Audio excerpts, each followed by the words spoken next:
En memoria al doctor Rodrigo Mier González Cadaval. Quiero agradecer su guía, sus palabras y su tiempo para trabajar estos diálogos y la figura de Ricardo Flores Magón. Hola a todos y todas, buenos días, buenas tardes, buenas noches, dependiendo del momento en que se enlacen a su programa Miscelánea Histórica. Los saludan Rafael Aguirre Temamatla, allí como productor, director de cámaras, Oscar Lorenzana, que es el director de audio, el doctor Jaime García y su servidor Omar Ali Salazar Blas, productores y conductores de esta entrevista.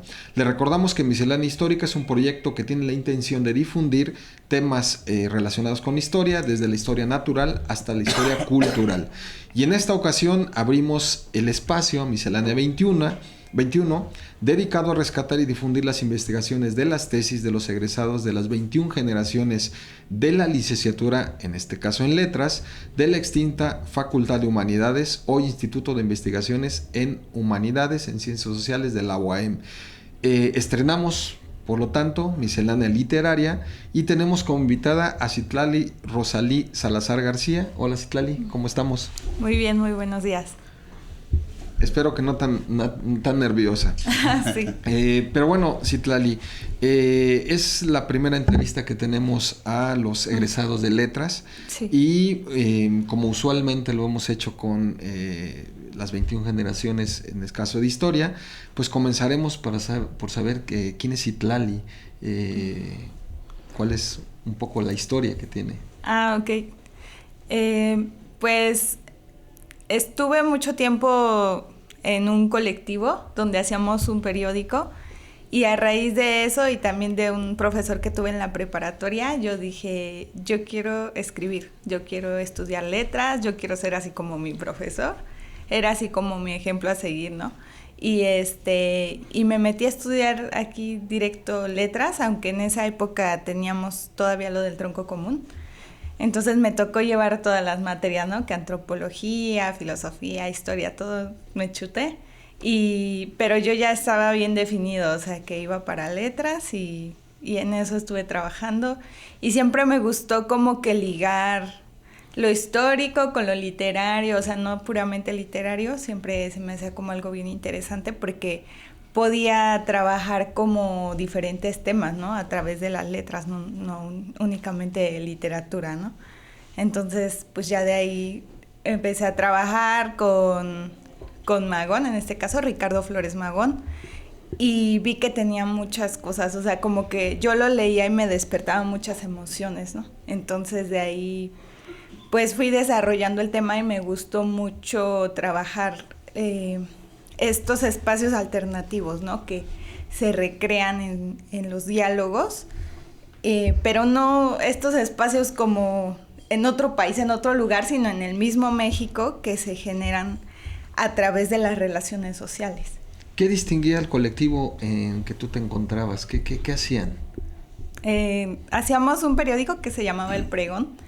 Duró varios años aquí en Morelos, éramos estudiantes de la universidad, pero yo todavía estaba chiquita, a mí me agarraron cuando estaba en la prepa, en el Bachilleres 1, y me empezó a interesar mucho porque estaban con lo de los conflictos por el agua, y todo eso se me hacía muy interesante, y empecé a trabajar y a colaborar con ellos, y aprendí muchas cosas también.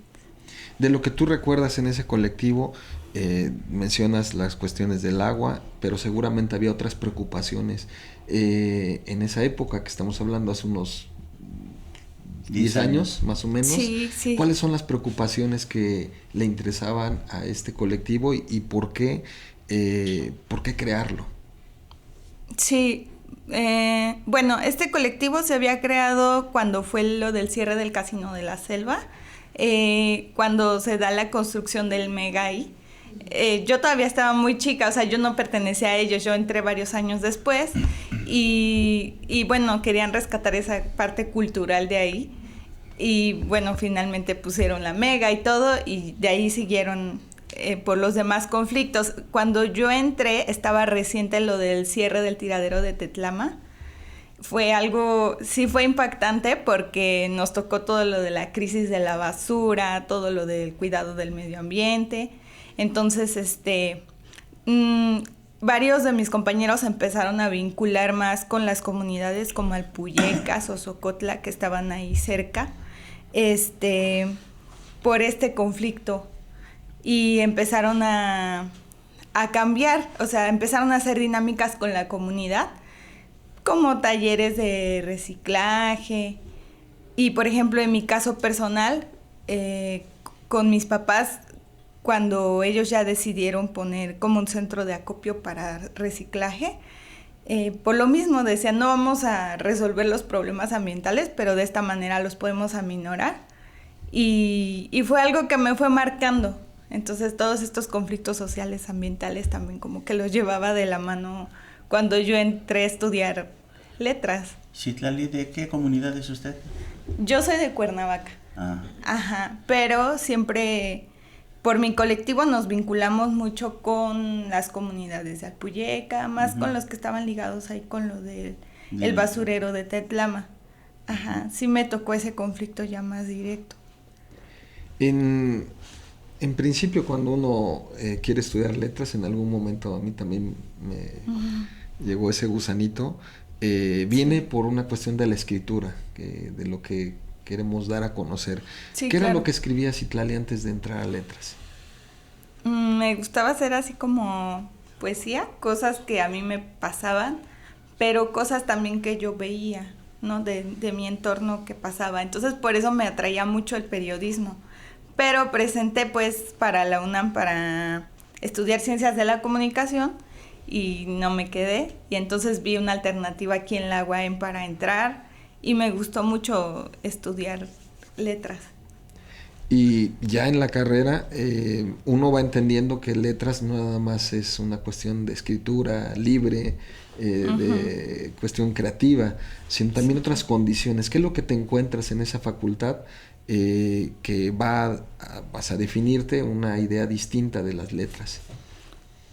Pues primeramente conocer la tradición, ¿no? Que son los autores y de ahí el análisis, ¿no? Que si haces el análisis narratológico, que si haces el análisis histórico, basándote en lo que conoces del autor o en lo que conoces de los personajes que desarrolla el autor, los espacios. Entonces todo eso ya va cambiando pues la perspectiva que se tiene de letras, ¿no? Que no es puramente escribir así, sino conociendo ya la tradición, conociendo autores, y qué cosas van cambiando, ¿no? Con el tiempo, o sea, porque muchas veces tiene que ver el contexto político y social para saber qué es lo que están escribiendo y entenderlo mejor.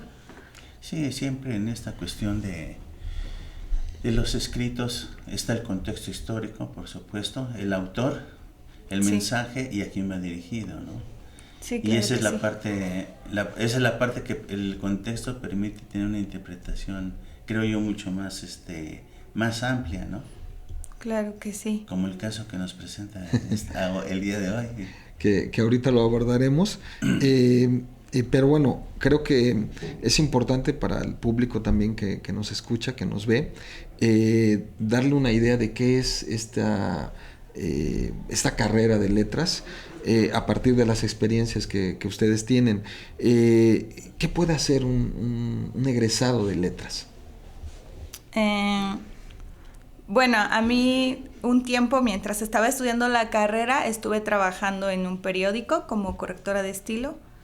Nada más que después la presión con la escuela y todo ya no pude continuar. Y más tarde empecé a dar clases a nivel preparatoria, por ejemplo, de lectura y redacción, de preparación de proyectos. Todo eso sí me gustó mucho. Y después a nivel primaria. A nivel primaria me gustó más porque a los niños los agarras así como todavía en su inocencia y es más fácil enseñarles, como que no tienen tantos prejuicios, como que no es tan difícil. Bueno, a mí se me hizo un poco más difícil de repente a nivel preparatoria y con primaria se me hacía más bonito y les enseñando y que ellos también nos enseñan a nosotros, ¿no? Entonces esa parte me gustó mucho. No son tan rezongones como los adultos. A veces. Que a todo se oponen. No, y tiene que ver algo, profe, seguramente, porque lo han externado otros, el gusto por la lectura. Qué difícil es generar en el joven un gusto, un aprecio por la lectura como conocimiento, por iniciativa propia. Y bueno, seguramente en las manos de los literatos también está una gran parte de ese trabajo. Y más en este momento, ¿no? Con tanto artefacto. Exactamente, los medios digitales. Sí. ¿Cuál ha sido tu experiencia respecto a ello, Citlali? Pues en la escuela donde estaba trabajando era una escuela privada, pero sí teníamos un proyecto de que ellos fueran leyendo libros y íbamos sumando puntitos. Y por cada libro que leían, y a los que yo detectaba que leían más, sí les di como un incentivo, les regalé que una libreta, sellos, cosas que a los niños les gustan, ¿no? Entonces ya al final les dije, a ver, ¿cuántos libros leyeron? ¿Quiénes, no? Y eso, porque ellos ya llevaban en su salón qué lecturas iban a llevar.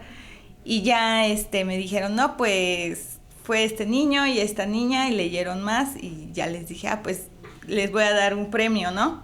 Y ya estaban como que muy emocionados porque no esperaban que yo les diera nada, ¿no? Y entonces dijeron, ay, entonces es porque sí leyeron, yo también voy a leer, ¿no? Y ya después yo decía, pues vamos a poner lugares, ¿no? En primer lugar, segundo lugar, y así como que siempre era darles algo simbólico, y eso los incentivaba a seguir leyendo, ¿no? Y yo les decía, al final de cada lectura les hacía como un control y les decía, dibújame algo, o sea, pero que se relacione, que tenga que ver con lo que leíste, que se te hizo más significativo. Y ya, por ejemplo, que de Alicia en el País de las Maravillas, ¿no? Y el gato, o la niña, o el conejo blanco. Y entonces ya cada quien me daba también su interpretación, ¿no? Con eso, y ya les decía, pues escríbeme un poquito de lo que entendiste, ¿no? Del libro. Y ya de esa manera se van incentivando a que... ¿Y qué nos pasa conforme vamos avanzando en nuestros grados académicos? Digo, tú lo viviste, esa situación muy particular en una primaria, sí, pero llega la prepa y ya te encuentras otra dinámica, ¿no? ¿Qué crees que nos sucede? ¿O qué le sucede al joven? Pues es más difícil, ¿no? Porque se distraen con otras cosas, o luego, por ejemplo, yo tenía casos de chicas que decían, es que tengo mis hijos.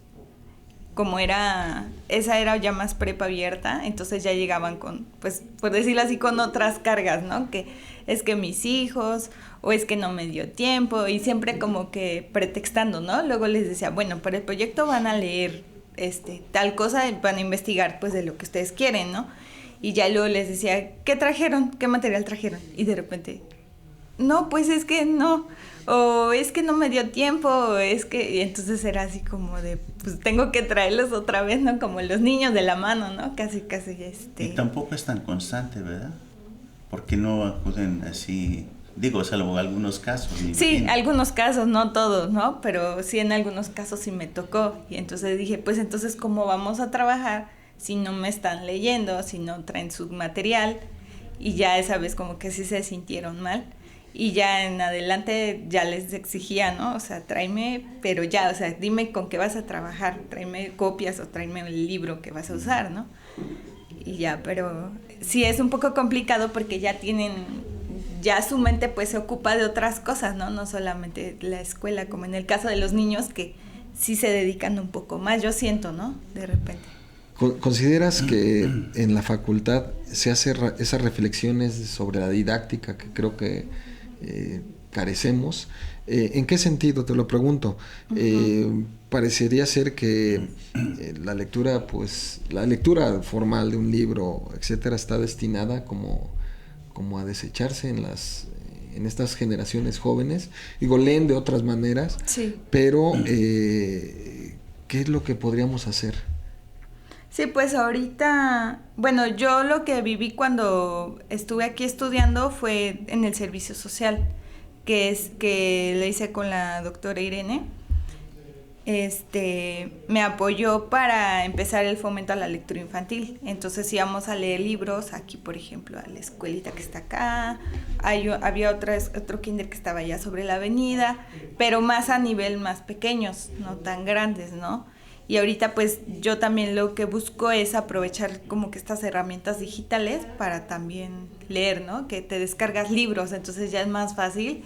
Ya no tienes el libro en físico, pero tienes un montón de libros guardados, ¿no? Que es lo que luego a mí me pasa y, ay, tengo un montón de libros y no los leo, ¿no? Que los tengo ahí en digital. Pero sí también aprovecharlas para realizar las lecturas, ¿no? Aunque hay mucha más distracción ya, o sea, con videos y con muchas cosas. Y bueno, pasando a las cuestiones de ya tus estudios formales en esta facultad de humanidades, como tú lo mencionaste, partíamos de un tronco común, las 4 especialidades, y cuando ya cada quien se separaba hacia lo que era su profesión que quería estudiar o quería definirse, historia, letras, etcétera, parecería que ya la manada se distribuye, ¿no? ¿Qué nos diferencia y qué nos acerca como especialidades? Pues quizá diferenciar los gustos. Yo me daba cuenta que, por ejemplo, había muchos que habían entrado para letras, supuestamente, y después decían, no, es que me gusta más la antropología, porque salen a campo, porque estudian y hacen entrevistas, les gustaba más como que ese trabajo social, ¿no? Y había otros que decían, no, pues a mí me gusta más la historia por la lectura de documentos, o porque a veces traen cosas ya personales, ¿no? De que es que mi abuelito me contó, o tengo estos documentos, o tengo estas fotografías y quiero saber más, ¿no? Y entonces ya va como que de acuerdo al interés de cada uno, ¿no? Pero yo creo que en común, pues, tenemos esto que podemos trabajar entre disciplinas, ¿no? Que en el caso de esta tesis yo lo hice así, o sea, interdisciplinaria entre filosofía, historia, letras, y fue algo un poco complejo.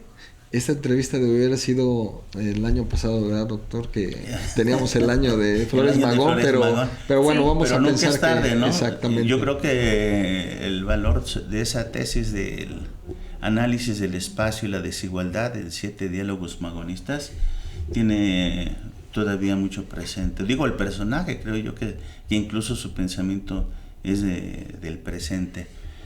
Y aunque se trata de un trabajo de análisis literario, su tema también entra en el campo histórico, ¿no?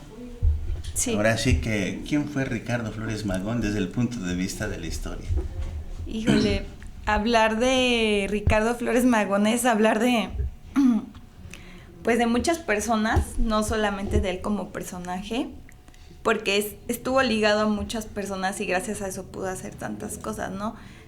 Por principio, Ricardo Flores Magón nació en un pueblito que está pegado entre Puebla y Oaxaca, que se llama el Oxochitlán, y tiene 2 hermanos, ¿no? Entonces, a mí sí me gusta recalcar que tiene 2 hermanos, porque así que hacen la tríada, ¿no?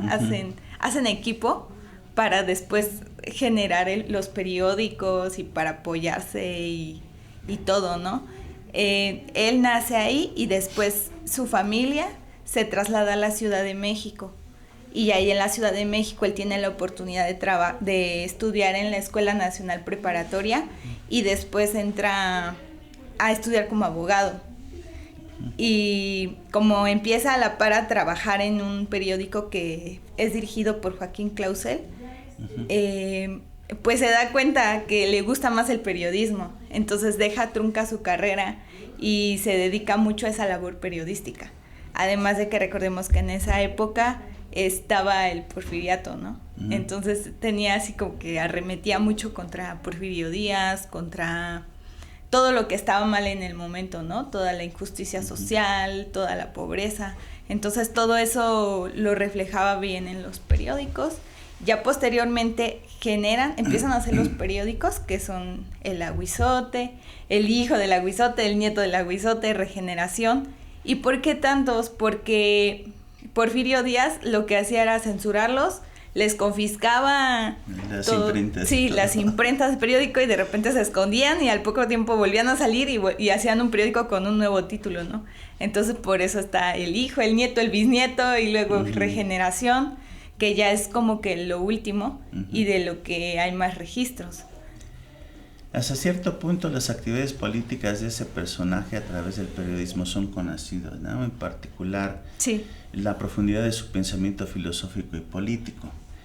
¿En qué consiste la obra literaria de este autor? Así si le pudiéramos más o menos dar un abanico de todo lo que hizo. Sí, pues muchas de las cosas se conocen precisamente por el periódico. En este caso yo quise nombrarlos como diálogos porque como tal no son cuentos, no tienen la estructura de un cuento que es el inicio, el desarrollo, el problema y el final, ¿no? En algunos sí, pero no en todos, es lo que noté, entonces por eso no lo puse como cuentos, ¿no? Otra parte que tiene, que podría considerarse literario, son las cartas que escribía desde la cárcel, porque mucho estuvo encarcelado en Estados Unidos, muchos años. Entonces de esa manera se comunicaban, hacían obras de teatro también, y pues ahora sí que el género epistolar, que se comunicaba con sus hermanos, que se comunicaba con su esposa, todo eso está recopilado y podría tomarse como algo literario que hizo también. ¿Y qué tipos de pensadores del siglo XIX influyeron sobre Ricardo Flores Magón? ¿Y quién influiría más, no? Porque también es importante. Sí, claro. Bueno, empecemos por principio. Magón no siempre fue igual. Es un personaje que va evolucionando.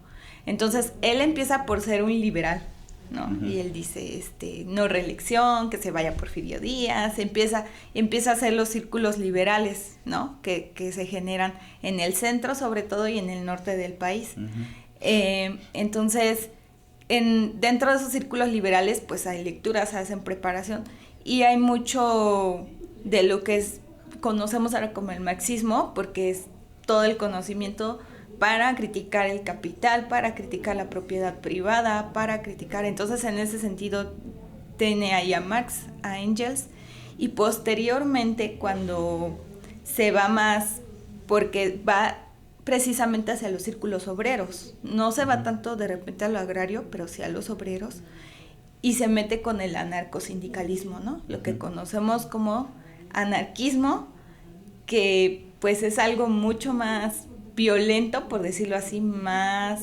radical. Más radical, exacto, de no a la autoridad, no a la injusticia, todos somos fraternos, todos somos hermanos, uh-huh. ¿no? Como idealizando esta parte, pero también con justa razón, ¿no? Porque se ve al final que hay una decepción de su parte de la Revolución Mexicana, de que esperaba que fuera una revolución social y termina convirtiéndose en una revolución política.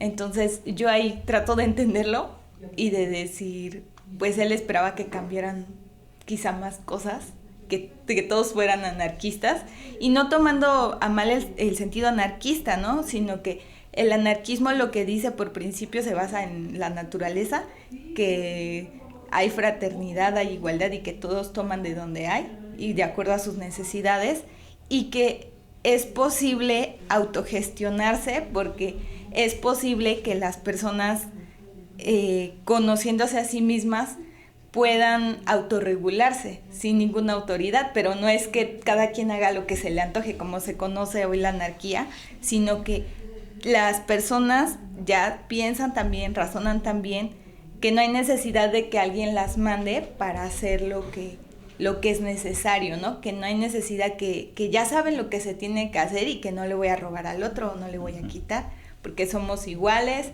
porque tenemos los mismos derechos y porque tenemos estas necesidades, ¿no? Pero hay también ahí vamos a decir, una mezcla de pensamiento del anarquismo, como sí. El de Kropotkin. Sí. Y está su propia experiencia con las comunidades indígenas oaxaqueñas, ¿no? Sí. Es decir, sí. La reforma de organización de las comunidades, donde vamos a decir, el que tiene el mando no manda él por su voluntad, sino por la comunidad. Sí, ¿no? Claro. Es parte de lo que le da el pensamiento su papá, que es Teodoro, uh-huh. y que le platica cómo es que se organizan en asamblea y cómo es uh-huh. el que está ahí como una especie de patriarca, podría decirse, para ponerse de acuerdo y que todos vivan en armonía, ¿no? Entonces no vamos a decir que es puramente anarquista o que es puramente marxista o agrarista, porque es una mezcla de muchos pensamientos y de muchas cosas que va viviendo a lo largo de su vida.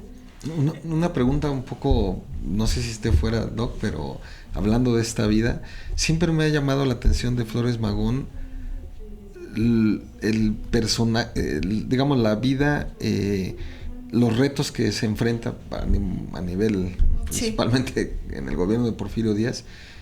Pero ¿cómo es posible que exista un Ricardo Flores Magón? O sea, ¿qué hizo?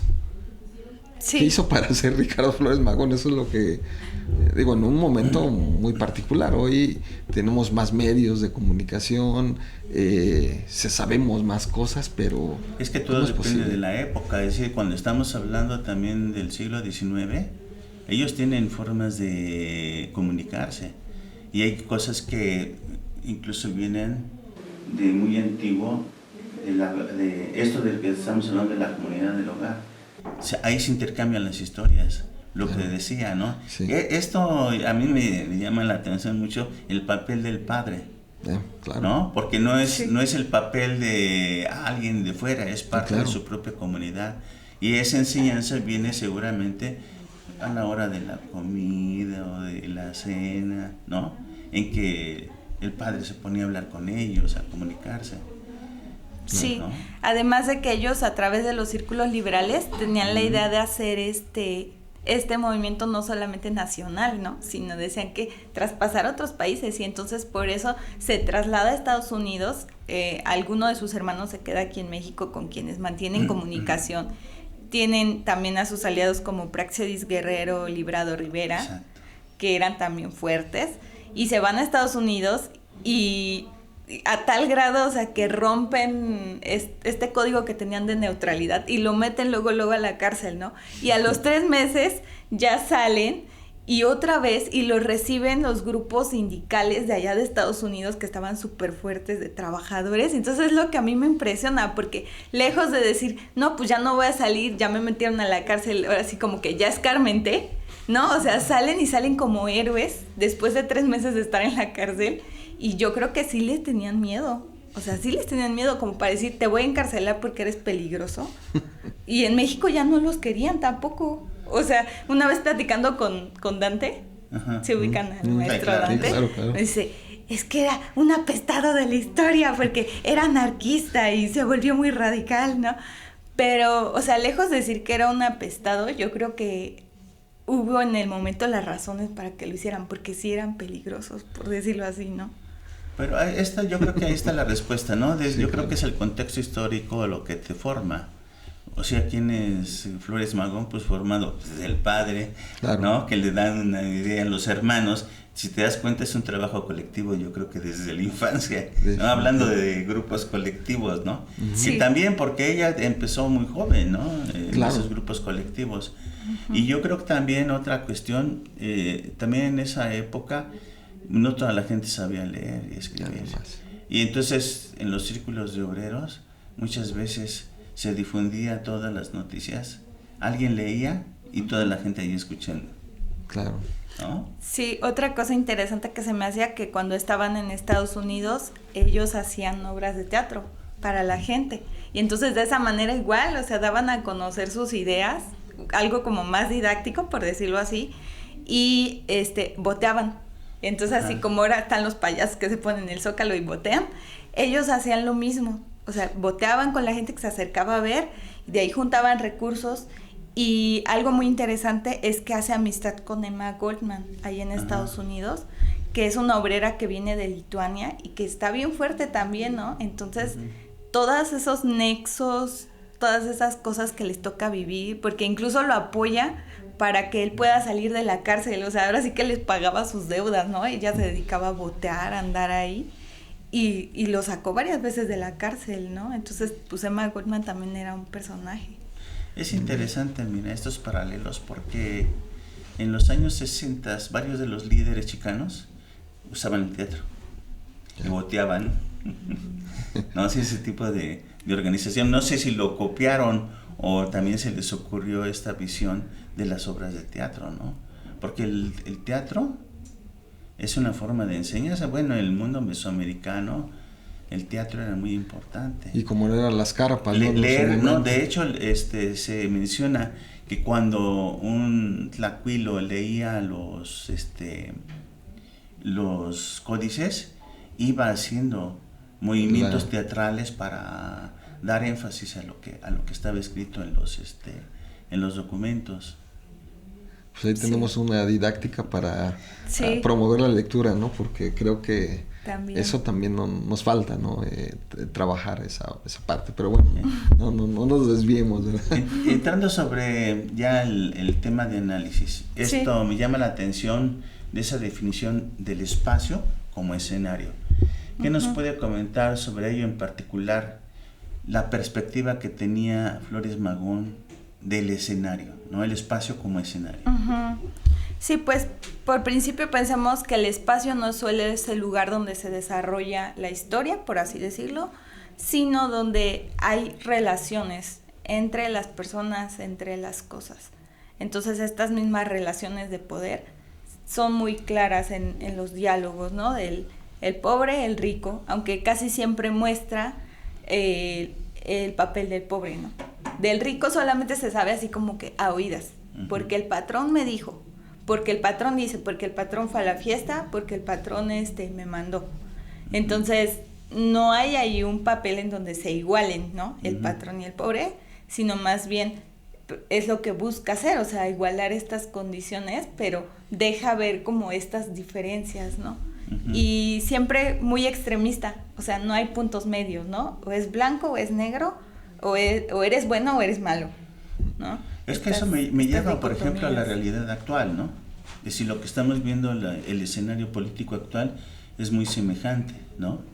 Es decir, hay una forma en que actúan ciertos personajes en contra del gobierno, ¿verdad? Sabiendo que incluso todo el daño que hicieron a la nación, ¿no? Entonces, si lo ves el escenario que pone Flores Magón, están los buenos y los malos, y no hay intermedios, ¿no? Sí, entonces trabaja mucho esas dicotomías, luces y sombras incluso, ¿no? Para exaltar esta parte, ¿no? De que, ya ganamos la revolución, ya nació el nuevo sol, ¿no? Y de hecho todavía como que esos términos todavía se utilizan a nivel político, ¿no? El nuevo sol, un nuevo amanecer, regeneración, ¿no? Que lo retoma López Obrador. Ajá. O sea, siendo que hay diferencias abismales, ¿no? Entre el periódico Regeneración original y el Regeneración ahorita, ¿no? Que está, pues, cooptado por un solo partido, ¿no? Sí. En ese caso, por ejemplo, Magón nunca se quiso unir a Madero. En ese sentido, logra la simpatía con estos núcleos agrarios, ¿no? Aunque casi siempre se dirigía a los grupos obreros.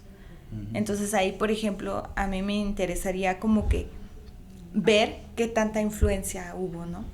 O si era algo que tenían en común las personas, los obreros, de pensar, por ejemplo, esto de tierra y libertad, ¿no? Hablando ya sobre su sistema de análisis de la estética de la desigualdad combinado con la filosofía política, ¿cómo lo utiliza para analizar los textos? Sí, bueno, por estética entendamos que hay un acomodo de estos elementos, de las cosas que se ven y que no se pueden ver en los diálogos, para generar ideas, para generar emociones, ¿no? En la estética del arte, eso es, o sea, tú ves una obra de arte y ahora con el arte actual, el arte conceptual y todo esto, es ¿qué te hace sentir, no? A veces veo un cuadro y pero pues es un punto rojo, ¿no? O no es como estos cuadros de antes, ¿no? Que muy impresionistas o que tienen ahí un personaje Van Gogh, por ejemplo, ¿no? O que tienen, no sé, ¿no? Entonces ahora es ¿qué te hace sentir? ¿No? Y entonces es en este sentido, ¿qué nos hace sentir? O qué genera con los diálogos, ¿no? ¿Qué es lo que busca generar? Y a partir de eso, ¿qué reflexiones hay hacia la política de la época, ¿no? Que él esperaba lograr transmitir a las personas que pues eran estos obreros sobre todo, porque yo siento que, como comentaba usted, no había tantas personas que supieran leer, ¿no? Entonces era difundir estos periódicos y llevarlos y explicarlos y que otros escucharan y que en base a eso se fueran pues gestando nuevas ideas, ¿no? Con esos relatos él intentaba, que son como relatos cotidianos, ¿no? Sí. Intentaba llegar a la gente para tratar de darles a entender su pensamiento político.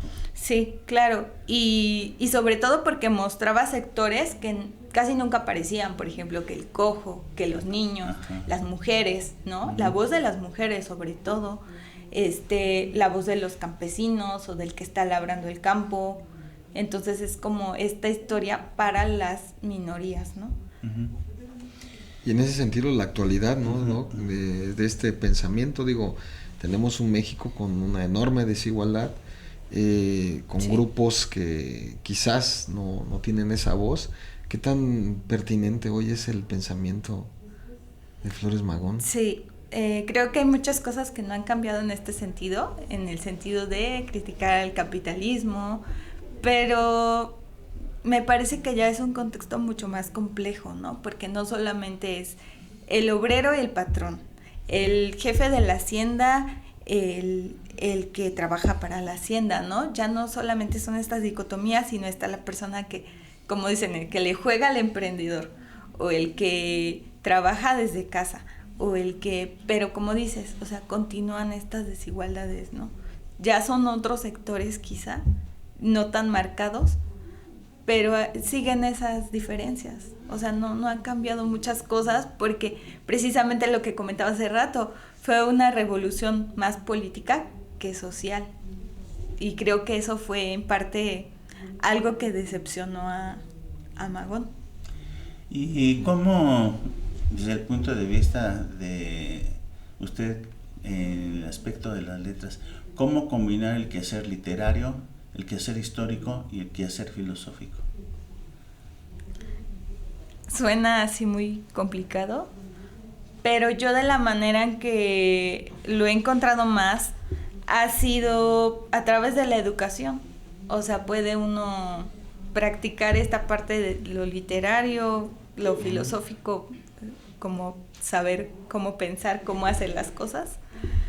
Y lo histórico, pues, porque me interesa, ¿no? Porque se me hace interesante vida de personajes como él, ¿no?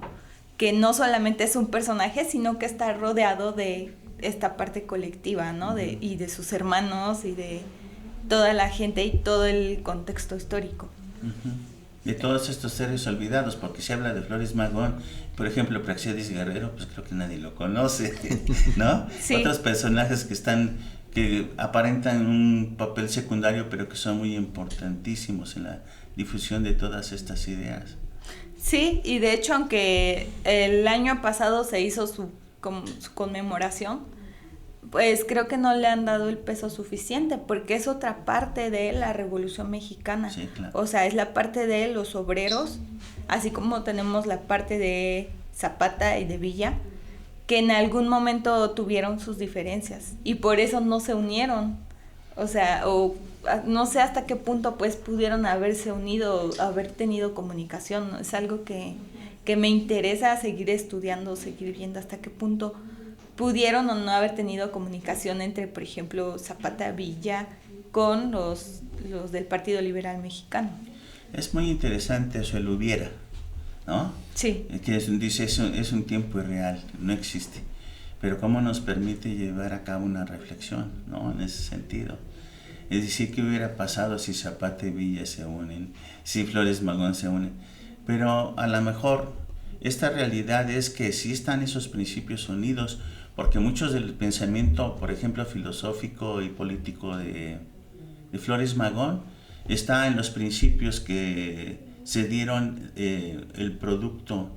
Hay un documento que se hizo en la Convención Revolucionaria, ¿no? Incluso el documento fue sacado ya en Jutepec, en las últimas Jojutla, en las últimas reuniones de la convención, ¿no?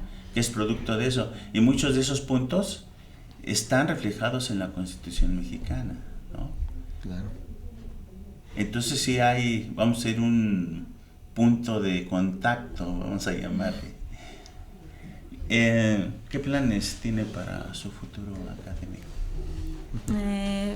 Me gusta dar clases ahorita no la estoy ejerciendo así y me gustaría seguir estudiando a Magón, sobre todo porque encontré yo no la había buscado antes porque no sabía también dónde buscar en fuentes históricas, no soy historiadora, pero ahora encontré que en la hemeroteca de la UNAM están todos los regeneración, entonces se me hace muy interesante estudiar eso y cómo se puede ligar con lo que fue el agrarismo, ¿no? Sí hubo ahí cierta comunicación con esto, ¿no? Porque Magón era también de decir tierra y libertad, paz, pan y tierra, ¿no? Que viene eso desde los anarquistas, pero se liga aquí también en México por las necesidades que hay, ¿no? Entonces, eso se me hace muy interesante seguirlo estudiando, o sea, seguir estudiando este personaje, los nexos que tuvo y qué tanta influencia tuvo, por ejemplo, aquí con el zapatismo, ¿no? En Morelos, sí se conocían, no se conocían, qué conocían, qué ideas compartían, ¿no?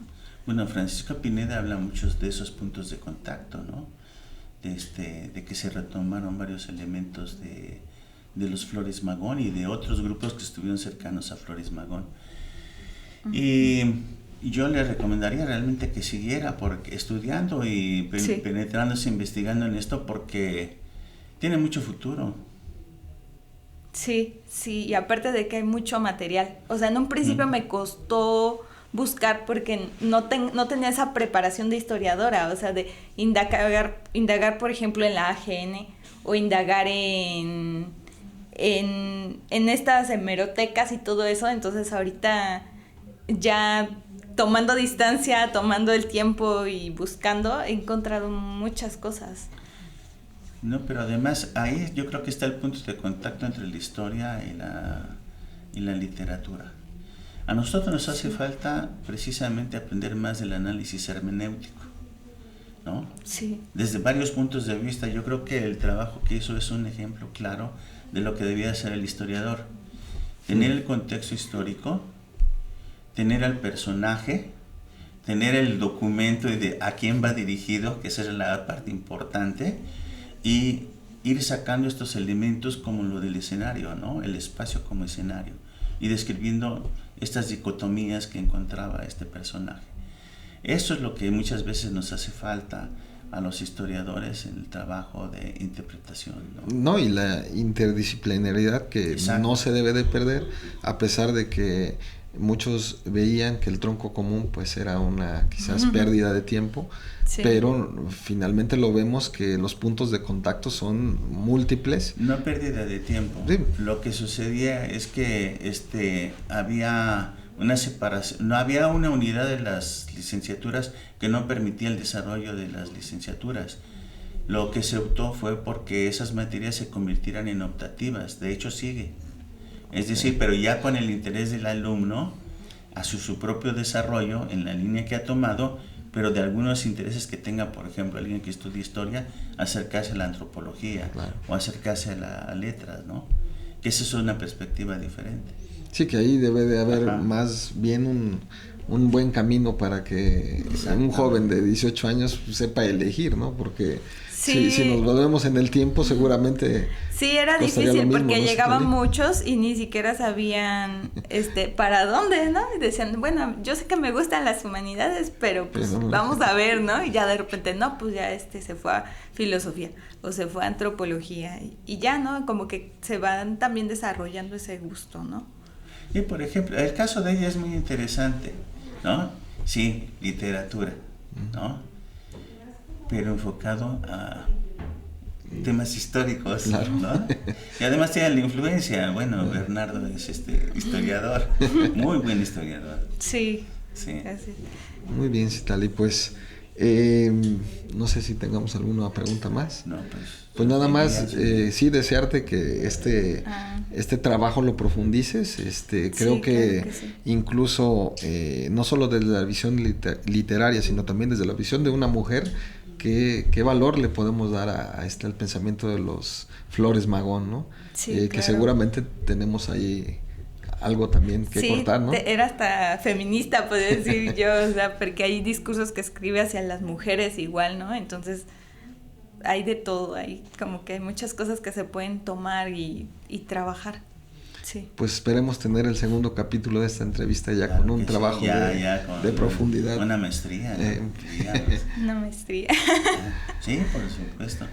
Muy bien, Claro. pues Muchísimas gracias, Citlali. Igualmente, muchas gracias a ustedes. pues esperamos que la entrevista con Citlali Rosalí Salazar García haya sido de su agrado. Citlali, muchas gracias por acompañarnos en esta entrevista que inicia el trabajo en Miscelánea Literaria, es la primera entrevista, entonces pues bueno, creo bienvenido todo lo que nos acabas de decir. Claro. Bueno, esperamos que nos dé la oportunidad en otro momento de hablar nuevamente del tema, profundizando el mismo. Y bueno, a todo nuestro auditorio, muchas gracias. Esperamos contar con su presencia la próxima ocasión. Reciban un cordial saludo de nuestra parte. Nos despedimos, profe. Jaime García. Omar Salazar. Nos vemos.